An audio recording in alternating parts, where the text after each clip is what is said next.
सुरु हुँदैन। तपाईँ त एमालेको झोले हो नि, किनभने एमाले त झोले अभियानै चलाएको थियो नि। ठिक छ, एउटा अनि कस्तो कम्युनिस्ट पार्टीको सदस्य तपाईँ? कम्युनिस्ट पार्टीमा बा भन्ने त मैले नेपालमा मात्रै सुने हो। मैले विश्वका धेरै कम्युनिस्ट पार्टीहरू पढाएको छु, धेरै कम्युनिस्टहरूको इतिहास पढाएको छु होइन, अझ पढ्न कति धेरै बाँकी होला। तर नेपालमा मात्रै तपाईँको चाहिँ तपाईँले समर्थन गरेको पार्टीमा मात्रै बा हुन्छन्, अरू पार्टीहरूमा त कमरेड हुन्छन् होइन। तपाईँ अहिले पनि चाइनामा जानुभयो भने उनीहरूले मिस्टर प्रेसिडेन्ट भन्छन् होइन, चेयरम्यान माओ भन्छन् होइन, यसरी बा भन्दैनन्। तपाईँहरूको पार्टी त खिचडी पार्टी हो।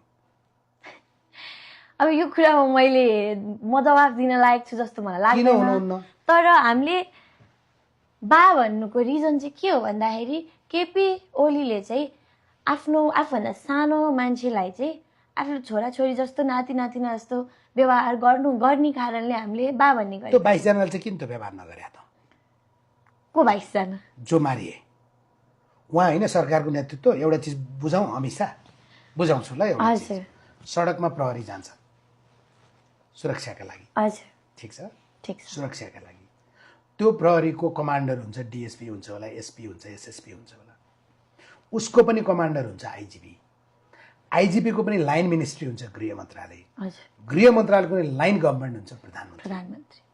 प्रधानमन्त्रीको प्रत्यक्ष अप्रत्यक्ष निर्देशन बिना, नैतिक निर्देशन बिना गोली चल्दैन, मान्छे मरिँदैन।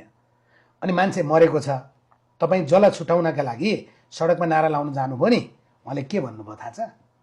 केटाकेटीहरूलाई खुसी बनाइदिनलाई म एकछिन लुक्दिएँ। लुक्न पनि उहाँ मकवानपुरको चनमनसम्म हेलिकप्टर चढेर जान्छ कोही? यो चाहिँ किन नसोधे?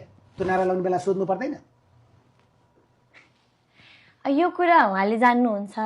उहाँको समर्थनमा आएको तपाईँ, उहाँको ढाल बनेर आएको तपाईँ, उहाँलाई छोड्नु पर्यो। उहाँ हत्यारो होइन भन्न आएको तपाईँ। त्यो त हो।